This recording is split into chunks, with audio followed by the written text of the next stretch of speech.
What is up, everybody? Welcome to the Week 9 DFS MVP podcast. I'm your host, TJ Hernandez, the director of DFS at 4for4.com. As always, with my trusty co-host, Mr. John Daigle. Daigle, what's up, buddy? How are you? Another good week. Another week where we have chalk to talk about. Yep. Seems to be a recurring theme. The overall winning lineups changed.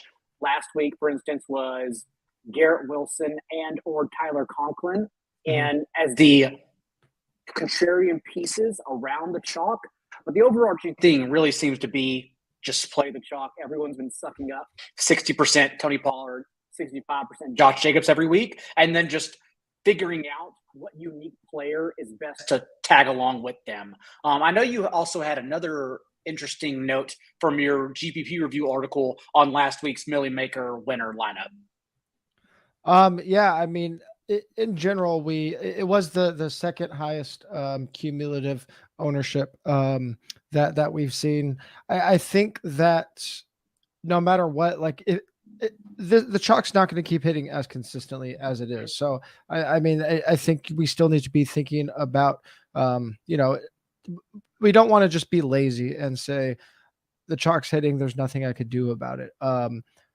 You mentioned the Jets pieces and looking for spots, not just low owned plays, but we're still looking for like we saw same team correlation last week. It wasn't just a complete blind spot. It was a spot that we talked about on the props part of the show that we liked, kind of targeting Jets passing game overs. So it wasn't something that we couldn't see coming a little bit. Obviously, we didn't hit it perfectly in the notes that in the lineups that we played. But was there another note that I missed that maybe I'm forgetting about?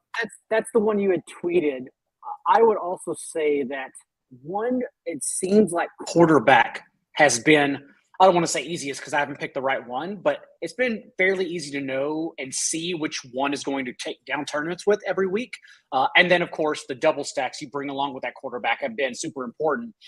And also the fact that this year in particular, I need to dive in more, but the chalk has been the chalk on DraftKings in particular because there's something going on with the salaries. My joking analysis is that Kalish is worrying too much about rainmakers, which we have content for on the site, by the way, and thus that's why DJ Moore keeps being egregiously left at 5,800. And Ken Walker, who's a boomer bust player, but 6,200. But there is honestly something going on with the DraftKings pricing, which is why the chalk is being played more, in my opinion, because it's not being priced correctly this year on DraftKings. Yeah, I think that if we look at a slate like this, with only 10 teams, this is a fun one. Yeah, it's a short slate. We only have 10 games. We're gonna have, when we have these smaller slates, the chalk is going to get condensed more on players that maybe not aren't as good of chalk plays, and the shorter the slate, the higher the variance. So I think we could see that bounce back a little bit. Obviously, the last 2 weeks has been crazy, especially on DraftKings with how hard the chalk has been hitting. But I mean, I also do think that one, these things tend to even out. Two, if we really look at the 2021 season compared to the 2 or even 3 seasons before that, leading up to before the last couple of weeks, it had kind of been in line with how often the chalk hits or doesn't hit. Like 2021 was a very unique season in terms of how contrarian winning lineups were. So these things tend to swing back and forth in all kinds of different sample sizes. I think by the end of the year, we'll look back at this little stretch and say, yeah, things did normalize a little bit. And I think, again, I mean, we still have to think about the theory of when we're playing chalk, right? If you are making these lineups with 4 or 5 guys that are over 20%, it's still a lot harder to separate from the field, right? So we're still thinking about these thing in terms of when we do win, what do we win? And when we have these weeks where obviously you still need to get a lot of things right, but when the chalk misses, it's going to be way easier to separate when you're right. It's really hard to separate when you're right with everybody else. And I know we've had a couple subs. This is a big week for us, by the way, TJ. We got to be on our game because that Halloween sale kicked a lot of people into the Discord and to these shows. So it's a big week for us. But I did have some people reach out or mention in our Discord chat that right now they're not winning players, but also like right now, I myself and a lot of people around the industry, pro tournament players are not winning players because the way we win tournaments has not won tournaments. I'm not going to say it's not going to win tournaments, but since the chalk is hitting, that's when we usually don't win. So yeah, a lot of people right now are not winning players. A lot of people who do this, much better than you and I for a living.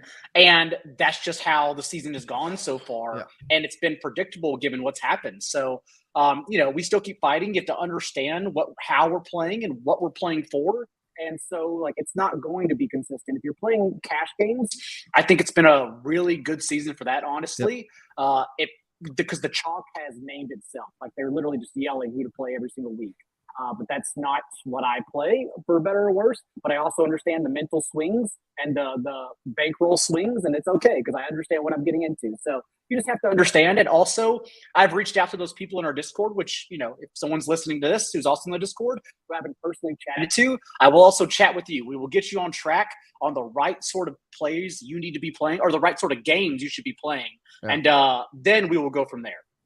Yeah, if you are a new sub or if you're listening to this and thinking about signing up or even just want to access any of our free content on the site, under our DFS Strategy Hub, we have a ton of content that covers things just beyond making a lineup. How often to play cash games, how you could do different mixes of games where you're hopefully, maximizing your downside, minimizing your downside, maximizing your upside, or just looking for a little more steady return.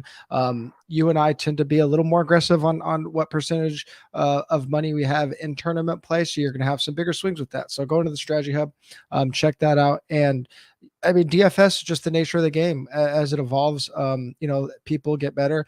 The swings get higher. That doesn't mean it's not beatable, but this is a very high variance game. And we are just experiencing a trend or variance that hasn't necessarily been benefiting us, but each week is different. And we have to make sure that we are being aware that past trends does not equal future results or future trends. So, I mean, this week, a very condensed slate with only 10 games, only 2 games in the late window, probably not a lot of late swapping ability. So we're gonna have to be going into the week really having a really good idea of what can or maybe can't swing slate. So every week we've been starting with what we're calling the decision point. The one thing that we're really looking at this week, it's a crazy running back slate. Again, there's only 10 teams on the slate, so not a ton of options, but the options on the slate look pretty intriguing. So what is the big thing you're looking at this week? We've talked about the chalk hitting, and I'm just going to go ahead and lay out for everyone the exact order I believe I'm playing the chalk. I think, first off, do you think Aaron Jones will be one of the highest 3 or 4 running backs rostered? Because I may have that gauge off. I thought he would be, but since we got late Deion Jackson news down the stretch, maybe not. Yeah, the tough part about this is if you understand ownership and ownership is essentially a math problem, all of these guys we're going to have probably 7 or 8 guys that are at or above 20% because there just aren't as many running back options on the slate. I think if one of the new values creeps up out of Deontay or Dion, it's probably Dion because he's in such a different salary range than Deontay. Deontay is kind of closer to the other guys that we were already expecting to be popular. That goes for both sites. So I would guess it's Dion that creeps up. I still think out of all of the plays, what I have really seen with ownership, and ownership has been pretty hard to project this year too, which has been a struggle, but early week bias will still creep into ownership even on Sunday. So I think out of all of the plays, Etienne will still end up being the most popular. I still have to run ownership tomorrow after John Paulson's final sweep with our final, or not final, but our updated projections on Saturday. And that's usually our most accurate. But as of now, I would say that Etienne ends up the most popular, and then we get this chunk of 5 or 6 guys that are really, really close together, and we could see some variance in ownership too. I think probably Dion and Aaron Jones get steamed the most out of the group after Etienne. Okay, well then let's go ahead and remove Aaron Jones, and I will say I'll rank them: Etienne or Ramondre, 1A, 1B, Ramondre, of course, season high, 85% of the team's backfield touches. The last time Damian Harris missed, also the last 2 weeks with Harris in the lineup. Ramondre was already in play because he has 15 catches the past 2 games. And now we have no Damian Harris. So it's like, yeah, okay, suck it up with Bill Belichick against Sam Ehlinger, and we'll just ride it to the end. And then I'll rank Deontay Foreman after that. Of course, last week was the first game that Chuba Hubbard did not play at all, and Deontay Foreman had 26 touches, 76% of the team's backfield touches. Next closest was Spencer Brown with 6 touches. Also, quietly, no DJ Reader back in this game, and the Bengals are allowing 5.6 yards per carry without Reader on the field. So another big week, every touch back performance for Deontay Foreman. And then what I'll try to do here is actually talk people off of Deion Jackson. Now you can use Deion Jackson on FanDuel. 5K. It's not every day we get that salary for this kind of opportunity. So I understand playing him, but at the same time, this is a completely different offense and situation than the last time we saw him, when he had 22 touches, 10 targets, and finished tied as the overall RB1 on the week. But we saw in Sam Ehlinger's first start. First off, this team, per established runs, Pat Thorman, didn't run a single no-huddle play, whereas they were leading the league in no-huddle the past 3 games for Matt Ryan in a sped-up offense. Averaged 70 plays in that 3-week stretch. Last week, back to just 54 plays, a slow offense. So we have to take that into account when thinking about Deion Jackson. Also, Sam Ehlinger targeted this backfield on just 12.9% of his pass attempts, whereas Matt Ryan was tops in the league, round tops in the league, with 25% rate towards running backs. So it's genuinely an entirely different world for Deion Jackson, although we still think he'll lead the backfield in touches. So I do want to say, I think we can, and I'm curious to hear your thoughts on this, we can easily fade Deion Jackson on DraftKings at least.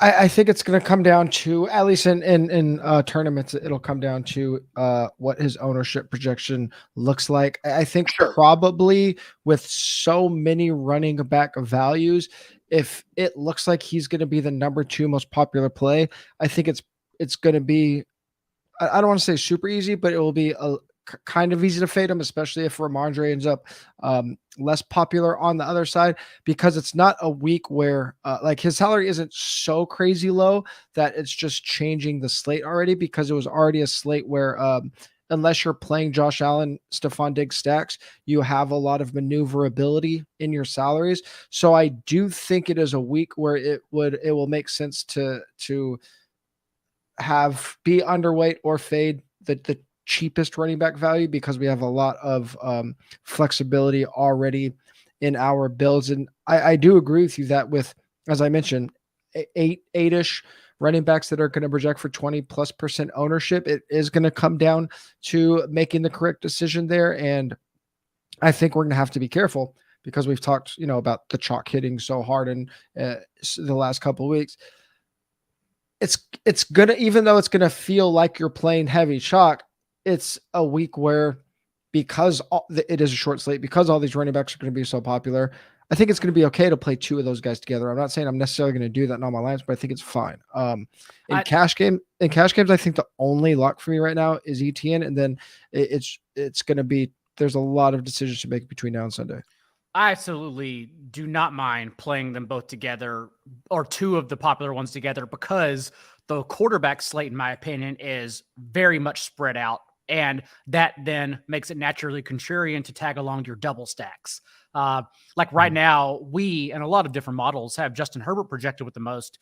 I have many, many questions about that Chargers offense, given the injuries. So I think it's going to be quite spread out this week.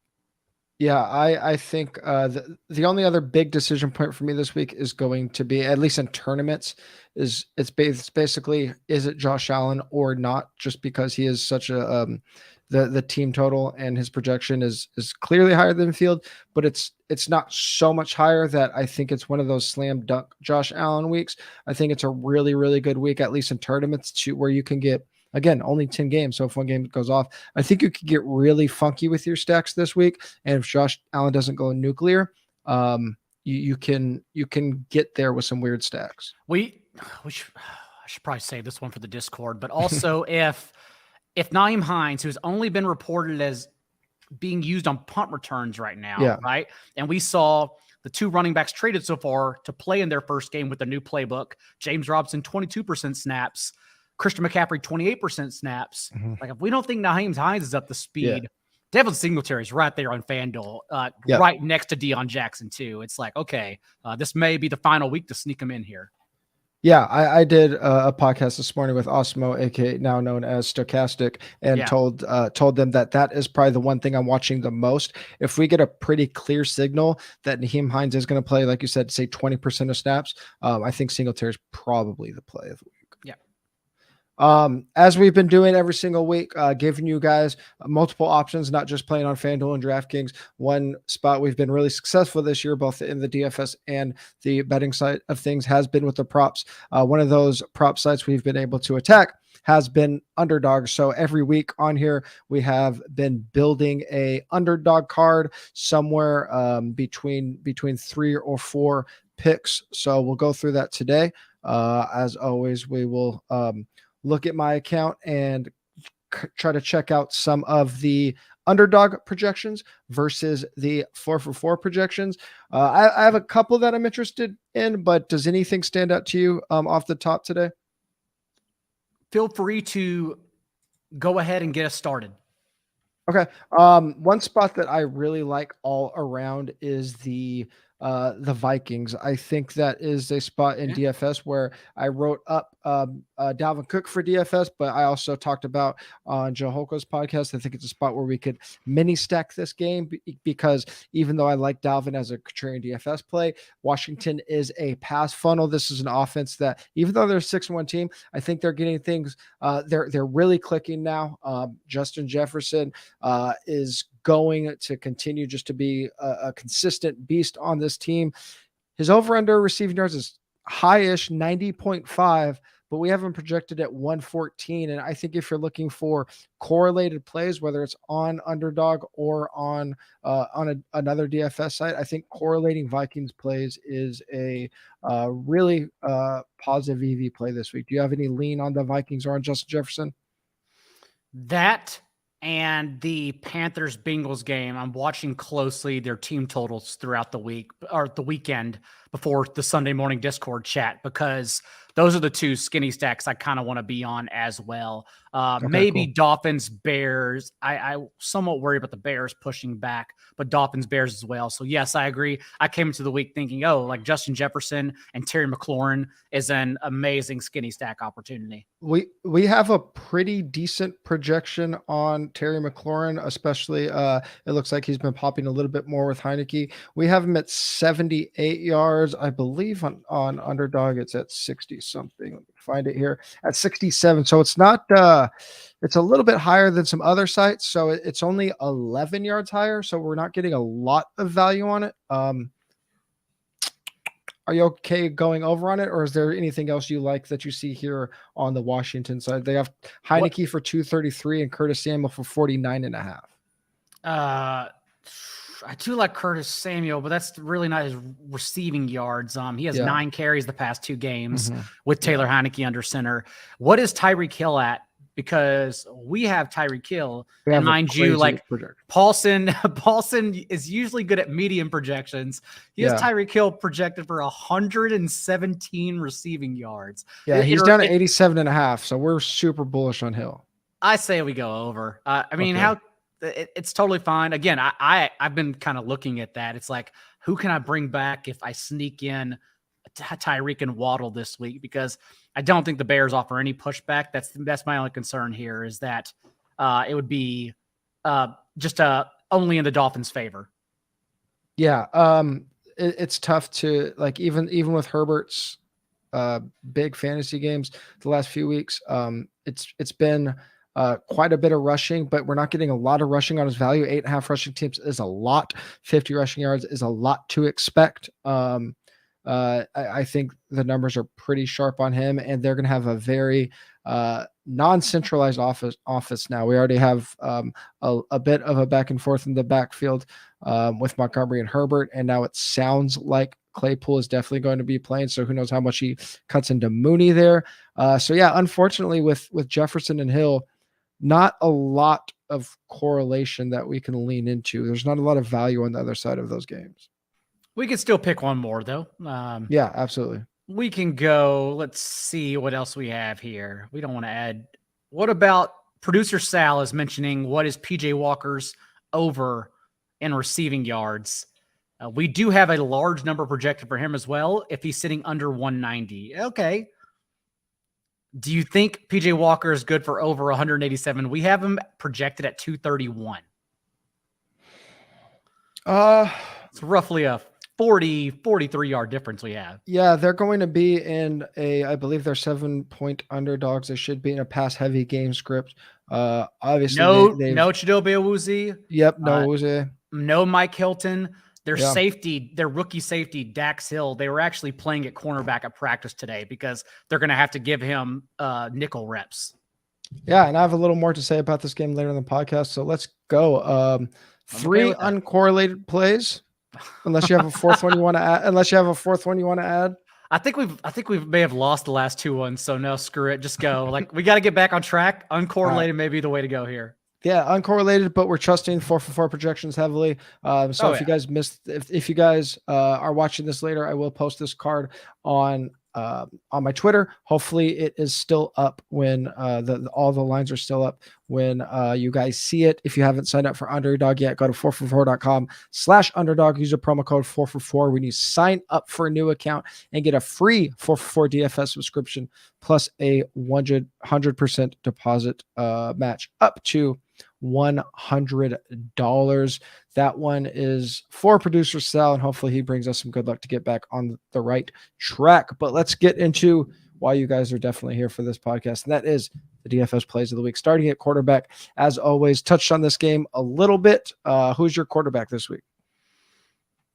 Given that it's an ugly week, I know a lot of people like Aaron Rodgers, who is not his ceiling yet, and I agree. Aaron Rodgers is an amazing play, but I kind of like sneaking in Trevor Lawrence this week, who's extremely cheap on DraftKings, just 5,200. But more importantly, every quarterback minus Andy Dalton last week because the Raiders laid down. I blame the flu that the Raiders literally didn't show up or cross midfield until the 2-minute warning last week. But every quarterback prior to Andy Dalton had a top 8 finish against the Raiders on the year. They're an amazing defense to target.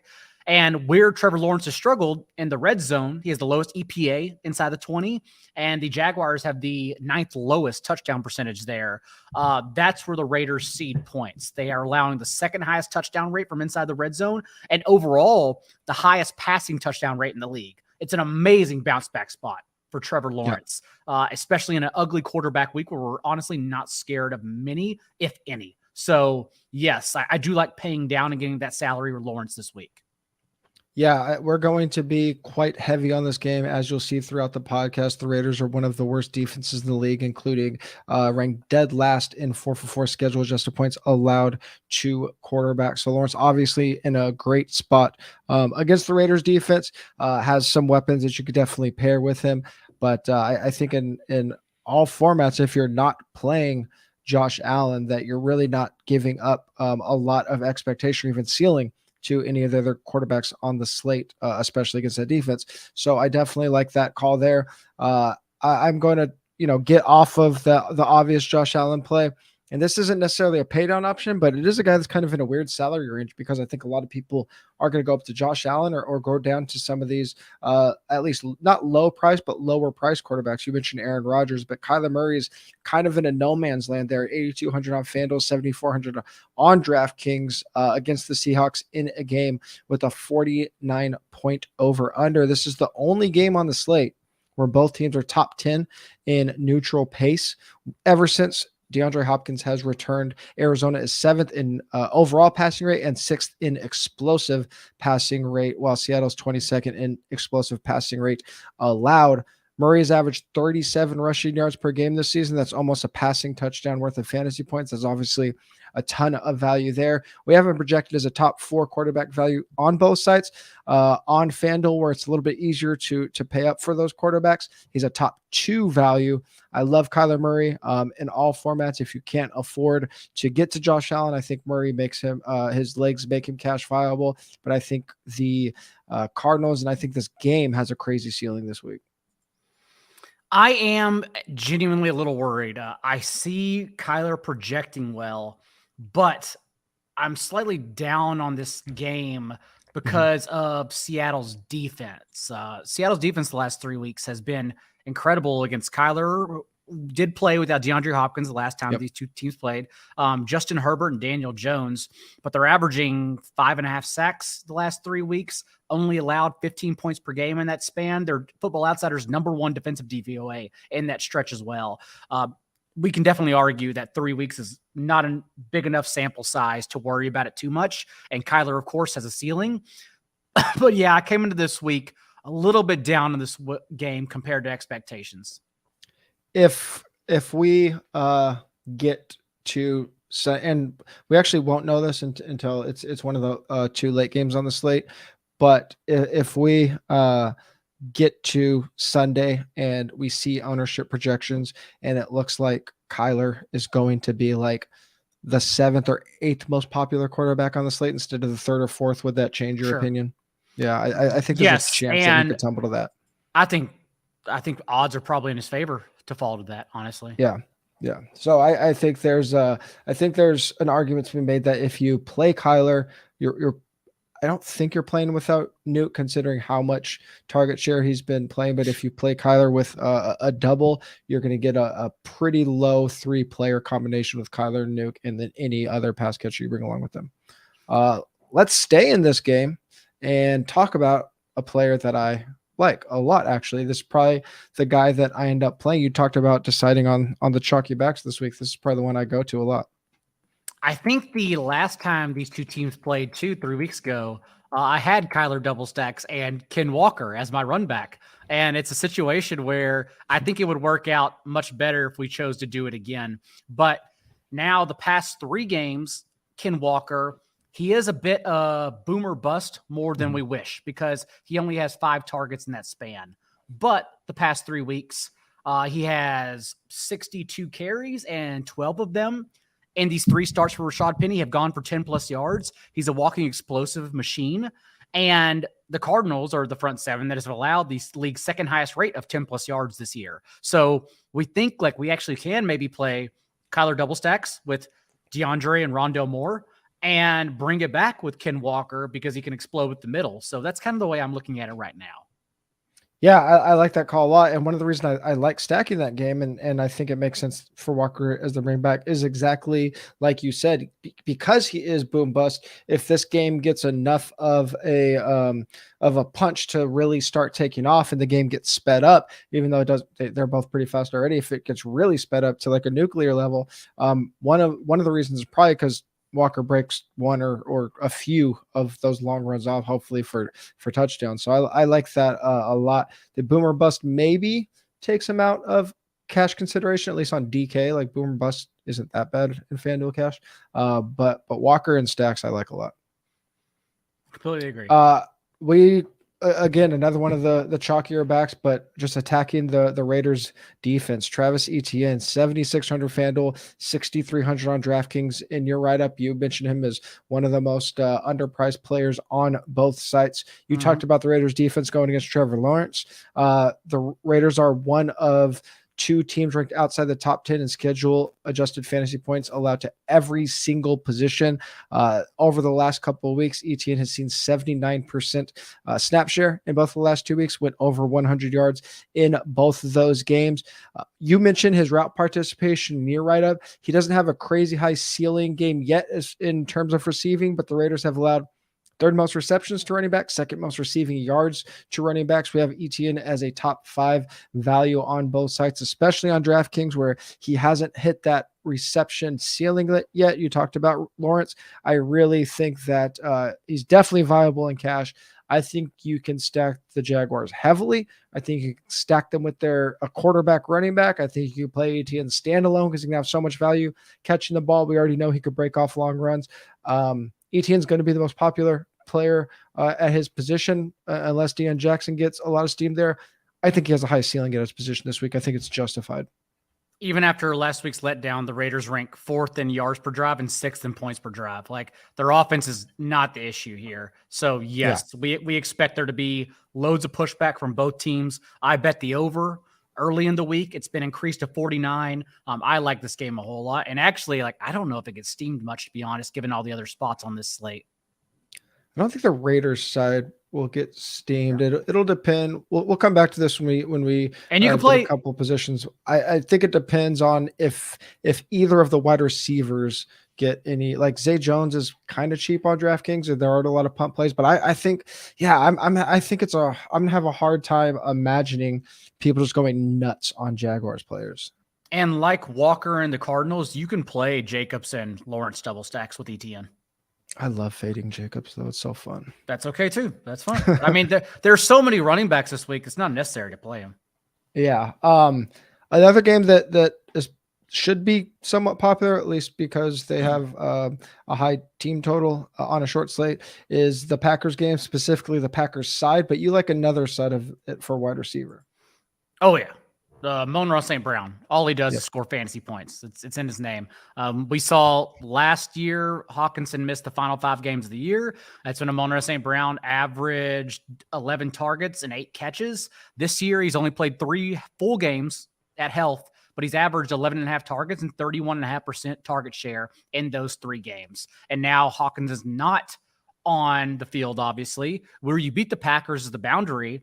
And Amon-Ra St. Brown was already running a career high and increased 37% of his routes from the boundary this year without Hawkinson. So I would imagine it goes up. It increased last year from 19% to 27% in those last 5 games without TJ as well. So yeah, I like Amon-Ra St. Brown quite a bit, whether it's skinny stack, run backs, however you play it, standalone if you want. He's an amazing option this week. Hawk is a Viking now. We have reports after practice today that Josh Reynolds is a legit question mark. They're already saying DeAndre Swift is not at full health. We already saw a small snap share from him last week, and who knows what that could look like this week. So, arguably down 3 useful pass catchers. So that target share, I mean, we might see a 40% target share from St. Brown this week in a game where people are thinking they could see some negative game script. I don't think they necessarily need it for St. Brown to go off, but I love that call a lot. I kind of like the Lions side in general. I think it's interesting, especially if Packers get really popular, which I think it's possible. All we need is Packers to push back. I mean, and this is all that's happened with the Lions are at home and healthy. And it sounds like even DeAndre Swift may not be at full strength, but he's going to play. It may be limited, but that's all it takes. Jared Goff, 11 of his 12 passing touchdowns this year have come at home. They're averaging 36 points per game at home compared to 10 on the road. Like, they're not even a threat on the road, but like, this is a scenario where this game goes nuclear. Yeah, in the dome, definitely worth noting all the time. We talked about this game briefly when we were discussing our underdog props, and we took the PJ side of it, but let's discuss the DJ side of it. DJ Moore, $7,000 FanDuel, $5,800 DraftKings against Cincinnati. You mentioned the cornerbacks that are going to be out today in the wide receiver versus quarterback matchup. Mike Wallert of 4for4 mentioned how much of a target Eli Apple has been for wide receivers. DJ Moore is going to get that matchup with Eli Apple and then other backup DBs. So even better for us now if we are targeting DJ Moore, who has 10 targets in 2 games without CMC, 36% target share in that 2-week span, is 4th among all players. You talked about his egregious misprice. He's the wide receiver 14 on FanDuel, all the way down at wide receiver 19 on DK. Like, there's not even really an excuse for that adjustment. And usually he's not priced high, but usually where we usually see it flipped where they're priced cheaper on FanDuel relative to the field until you start getting like really down in the rankings. But on this one, he's way cheaper on DK. So we're really benefiting from that target volume. He's just in a smash spot in any format, FanDuel, cash games or tournaments. And I don't know if we end up we've seen some high ownership on him the last couple weeks. I think we probably get a little bit of an ownership discount on him despite the discount on salary. You can play him with Deontay Foreman as well. I'm still trying to figure out how to play both and Bengals receivers and which one I would choose. Maybe both. I don't know. But yeah, this game is certainly interesting given all the injuries.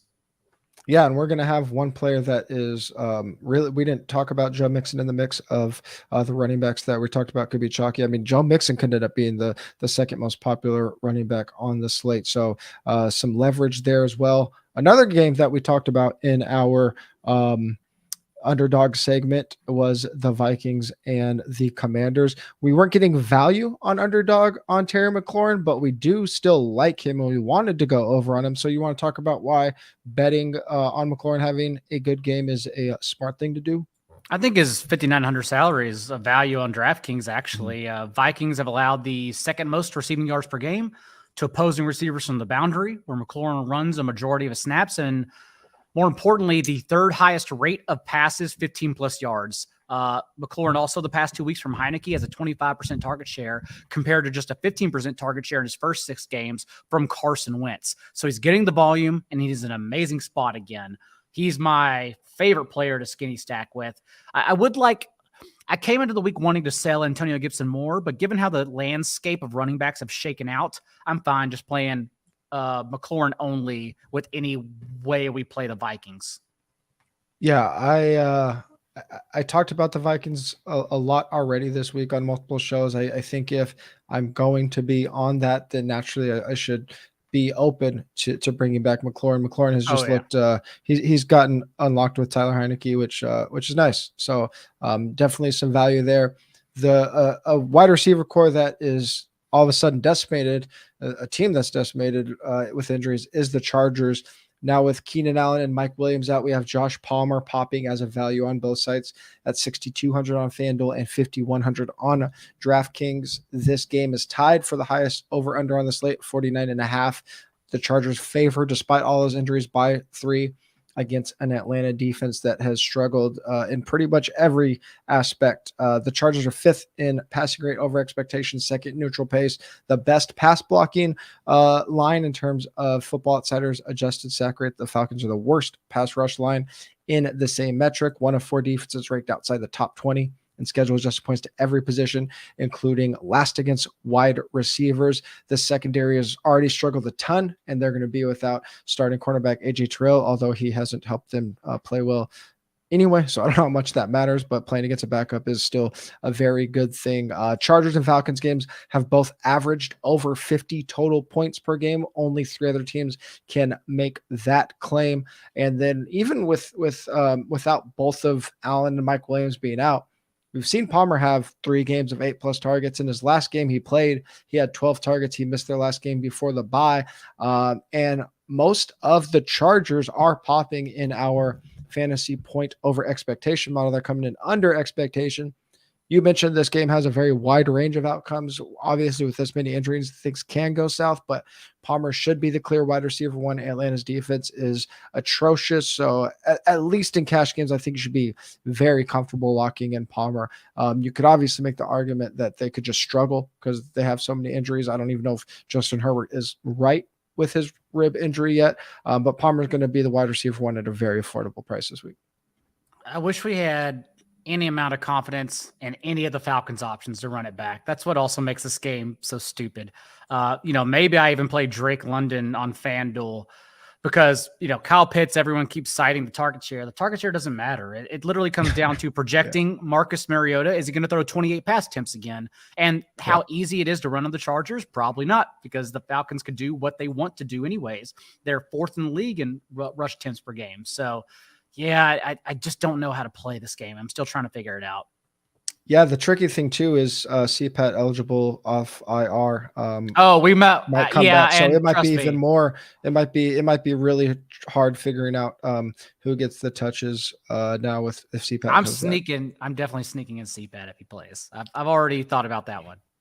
Well, staying on this game, talk about tight end on this one. You took my tight end, so I'm going to my only other tight end because it's just a really bad week for tight end. Again, I don't have any confidence in Kyle Pitts, so I don't want to talk about him.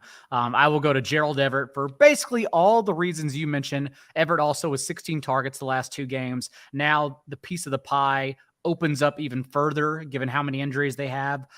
And the intermediate level of the field is where the Falcons have allowed the 4th highest completion rate, 10 to 19 yards out, where Everett sees most of his targets. So, yeah, I just think it's a great spot to either standalone option, Gerald Everett, you don't have to fade the game altogether, or of course stack him with Justin Herbert. Yeah, I mean, he is, if we're talking about the players that have been on the field all year, at least as far as their pass catchers, he's really the only one. He has the unique aspect this week. You mentioned that the tight end slate is very weak, and because of that, a lot of people are going to naturally pay down at tight end. A lot of the best values are the pay down options. So you will get some salary, contrarian roster construction leverage from playing Gerald Everett up at 4,800 on DK, 5,800 on FanDuel. We haven't talked about it much in this podcast. Sunday morning, we'll talk about it, but I think being very conscious of flipping the build this week could end up being really important. Agree. I mentioned all of those tight ends in like the 5 to 6K range on FanDuel, 3 to 4K range on DraftKings, and there's quite a few to choose from. We've already talked about the Jaguars a ton. I think Evan Engram is almost as mispriced at tight end as Travis Etienne is at running back. Over the last month, Evan Engram is second among tight ends in targets per game, 6th among tight ends in target share, 3rd among tight ends in air yards per game, and 4th in expected fantasy points. I mentioned those 3K tight ends, Dawson Knox, Hayden Hurst, Robert Tonyan, they're all going to kind of cannibalize each other's ownership, I think. So I don't think any of them get super popular. And for Evan Ingram's sake, I hope that is the case, because I really like the idea of playing him, whether I'm playing Lawrence or not, even mini stacks in this game. I like the idea of mini stacking him. He probably ends up being my cash game tight end. We already talked about the Raiders being struggling against every single position in terms of schedule adjusted points allowed. They're 31st in pass EPA per play allowed. So we've talked about the Jaguars quite a few times, but should be obvious that's a really good spot. Engram falls into that as well. Engram is the top tight end in my pool. I will probably have him highest rostered among this week's options. Tell me why my Kyler prediction is going to fail and why the Seahawks defense is going to win. Well, I already did so, but Seahawks are very cheap on DraftKings, 2,500. They correlate with Ken Walker if you want to go that way. And then, as I mentioned earlier, their last 3 games in particular have been quite well. I still just have so many questions about the Cardinals offense. Can't even say they've scored 34 points in their last 2 games because, 2 of those were pick sixes against Andy Dalton. And then last week, for as much credit as we gave Kingsbury against the Saints on Thursday night 2 weeks ago, last week, DeAndre Hopkins goes right back to playing 67 of his 76 snaps from the left boundary. It's like it's the same play over and over again. So I don't know. Like I'm willing if you want to pay down for cheap. My favorite cheap defense is Seahawks. I don't know if it comes to fruition, but that's where I'm at right now.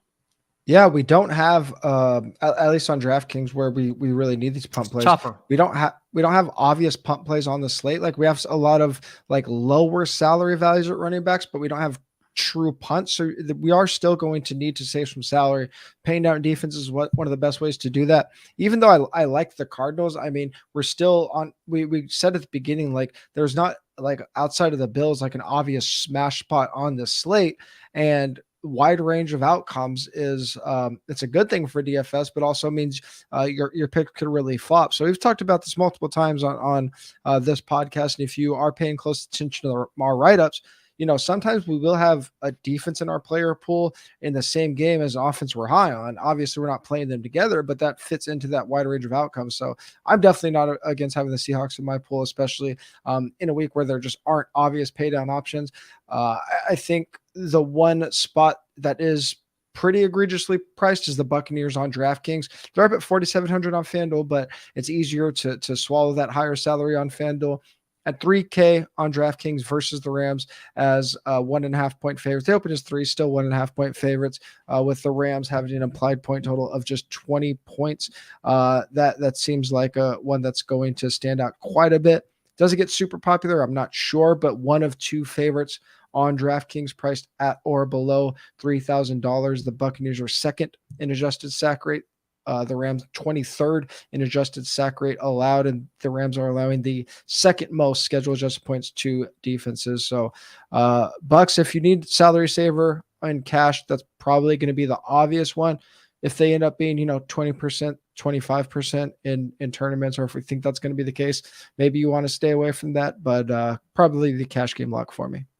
This is actually my favorite defense, but when I went to the document to put them in, you took it already as well. So I agree with Bucks. Nice. If you guys want to get caught up on all of our thoughts, expanding on our articles on Sunday morning, every Sunday morning at 10:45 a.m. in the 4for4 Discord. Make sure you're signed up for the DFS sub. Hop in there if you haven't signed up for the DFS subscription yet and you missed our Halloween sale. It is still half off. So now $49 for the rest of the season, down from $99. If you still haven't signed up for an Underdog account, you want to run back those picks that we talked about at the beginning of the show, go to 4for4.com/underdog and use a promo code 4for4 when you sign up for a new Underdog account to get that free DFS sub, to get access to the Discord show, and to get a 100% deposit match up to $100. If you are listening to the audio version of this, please give us a 5-star rating and review on whatever platform you're listening to it on. If you're watching on YouTube, please like the video. Please subscribe to our channel. And if you want to follow us outside of those avenues, you can do so on Twitter. Daigle is at not J Daigle. I'm at TJ Hernandez. 4for4 is at 4for4 football. We'll talk to you guys Sunday morning.